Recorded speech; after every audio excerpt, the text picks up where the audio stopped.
The Black Tulip by Alexandre Dumas. Chapter 32. A Last Request. At this solemn moment, and whilst the cheers still resounded, a carriage was driven along the road on the outskirts of the green on which the scene occurred.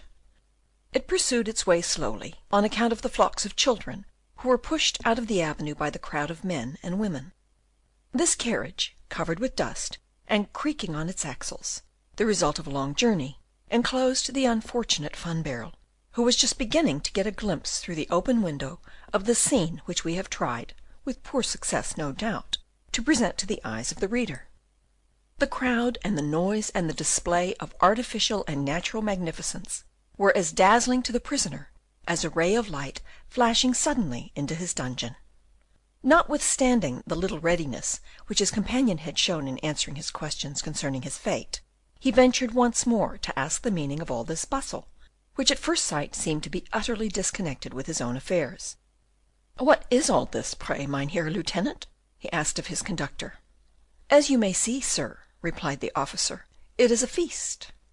"Ah, a feast," said Cornelius, in the sad tone of indifference of a man to whom no joy remains in this world. Then, after some moments' silence, during which the carriage had proceeded a few yards, he asked once more, "The feast of the patron saint of Haarlem? As I see so many flowers." "It is, indeed, a feast in which flowers play a principal part." "Oh, the sweet scents! Oh, the beautiful colours!" cried Cornelius. "Stop, that the gentleman may see," said the officer, with that frank kindliness which is peculiar to military men, to the soldier who was acting as postilion. "Oh, thank you, sir, for your kindness," replied Van Baerle in a melancholy tone. "The joy of others pains me. Please spare me this pang." "Just as you wish. Drive on." "I ordered the driver to stop because I thought it would please you, as you are said to love flowers, and especially that, the feast of which is celebrated to-day." "And what flower is that?" "The tulip." "The tulip!" cried Van Baerle. "Is to-day the feast of tulips?" "Yes, sir, but as this spectacle displeases you, let us drive on." The officer was about to give the order to proceed, but Cornelius stopped him, a painful thought having struck him. He asked with faltering voice, "Is the prize given to-day, sir?" "Yes, the prize for the black tulip." Cornelius's cheek flushed, his whole frame trembled, and the cold sweat stood on his brow. "Alas, sir," he said, "all these good people would be as unfortunate as myself, for they will not see the solemnity which they have come to witness, or at least they will see it incompletely." "What is it you mean to say?"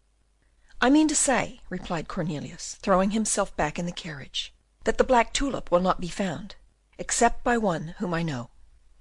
"In this case," said the officer, "the person whom you know has found it, for the thing which the whole of Haarlem is looking at this moment is neither more nor less than the black tulip." "The black tulip!" replied Van Baerle, thrusting half his body out of the carriage window. "Where is it? Where is it?" "Down there on the throne. Don't you see?" "I do see it." "Come along, sir. Now we must drive off." "Oh, have pity, have mercy, sir," said Van Baerle. "Don't take me away. Let me look once more. Is what I see down there the black tulip? Quite black? Is it possible? Oh, sir, have you seen it?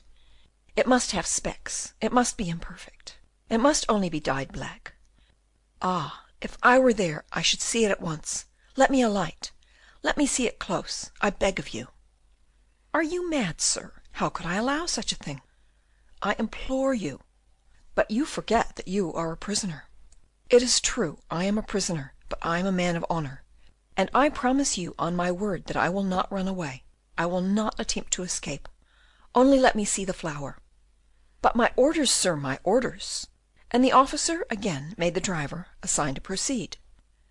Cornelius stopped him at once. "Oh, be forbearing, be generous. My whole life depends upon your pity. Alas! perhaps it will not be much longer.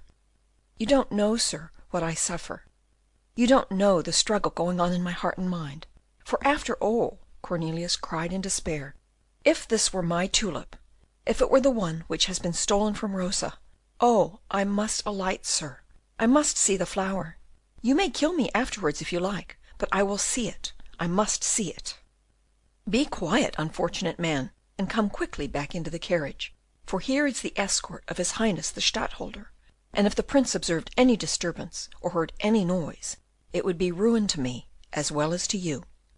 Van Baerle, more afraid for his companion than himself, threw himself back into the carriage, but he could only keep quiet for half a minute, and the first 20 horsemen had scarcely passed when he again leaned out of the carriage window, gesticulating imploringly towards the Stadtholder at the very moment when he passed. William, impassible and quiet as usual, was proceeding to the green to fulfil his duty as chairman. He held in his hand the roll of parchment, which, on this festive day, had become his baton.